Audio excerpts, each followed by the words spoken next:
வடக்கச்சம்பட்டிங்கிற ஊர் பல ஆண்டுகளாக தொடர்பில் உள்ள ஊர். என்னெல்லாம் பண்ணுங்கிறத நீங்களே சொல்லுங்கள். இங்கே வந்து ஆமாம், நம்ம இங்கே எப்போ எத்தனை வருஷத்துக்கு முன்னாடி இங்கே வந்தேன்? இங்கே யாருக்கு ஃபஸ்ட்டு சர்வே பண்ண வந்தேன்? சரி, இது வந்து கிட்டத்தட்ட ஒரு 17 வருஷத்துக்கு மேலே வந்து வெறுமையாக இருந்த கிணறுகள்லாம் நிறைய உண்டாக்கி எனக்கு கூட நல்ல ஒரு கிணறு 25 கசம், அதாவது 75 அடி ஆழமுள்ள கிணத்துல நல்ல தண்ணி இருக்குது.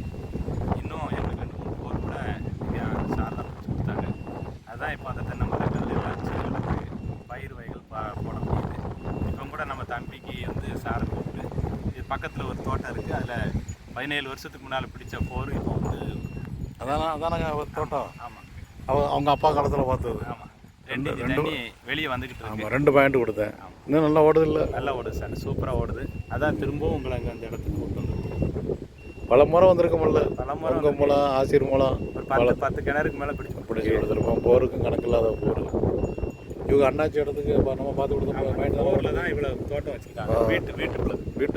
வீட்டுக்காக பார்த்தது. இவ்வளோ தோட்டத்தை உருவாக்கியிருக்காங்க. அது முடிஞ்ச தண்ணி வந்த மாதிரி நீங்கள் சொன்னீங்க.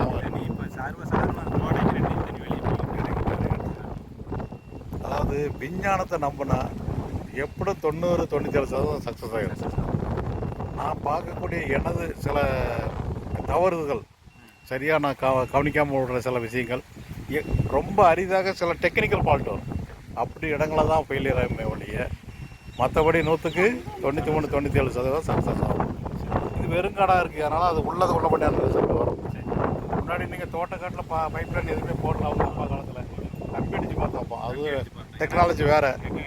அப்பவும் 2 பாயிண்ட் கொடுத்தா 2 சக்ஸஸ்ஸு. அதை வச்சு தான் உங்கள் தோட்டத்தை உருவாக்கினீங்கன்னு நினைக்கிறேன்.